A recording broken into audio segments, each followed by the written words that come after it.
গেছেন তাকে আপনারা স্লোগান দিয়ে অভিবাদন দেন। শেখ মুজিবের পথ ধরো, বাংলাদেশ স্বাধীন করো, মুজিব ভাইয়ের পথ ধরো, বাংলাদেশ স্বাধীন করো, বাঁশের মাটি তৈরি করো, বাংলাদেশ স্বাধীন করো, বীর বাগানে অস্ত্র ধরো, বাংলাদেশ স্বাধীন করো।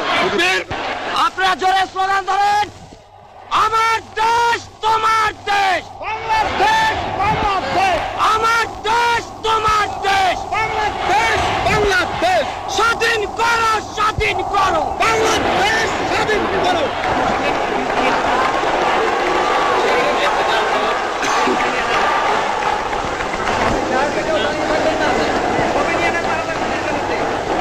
ভাইরা আমার, আজ দুঃখ ভারাক্রান্ত মন নিয়ে আপনাদের সামনে হাজির হয়েছি। আপনারা সবই জানেন এবং বোঝেন আমরা আমাদের জীবন দিয়ে চেষ্টা করেছি, কিন্তু দুঃখের বিষয়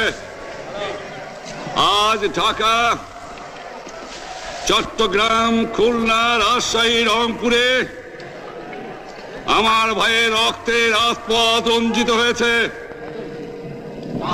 আজ বাংলার মানুষ মুক্তি চায়, বাংলার মানুষ বাঁচতে চায়, বাংলার মানুষ তারা আজ তার অধিকার চায়।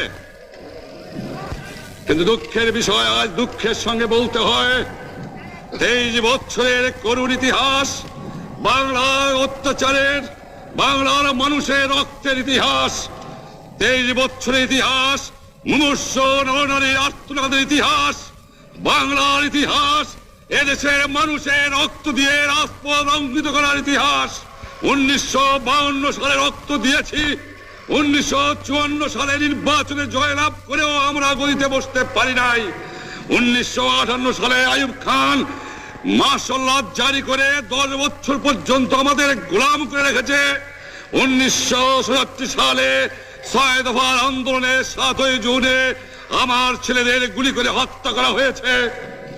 1969 সালে আন্দোলনে আইয়ুব খানের পতন হওয়ার পরে যখন ইয়াহিয়া খান সাহেব সরকার নিলেন, তিনি বললেন দেশে শাসনতন্ত্র দেবেন, গণতন্ত্র দেবেন, আমরা মেনে নিলাম।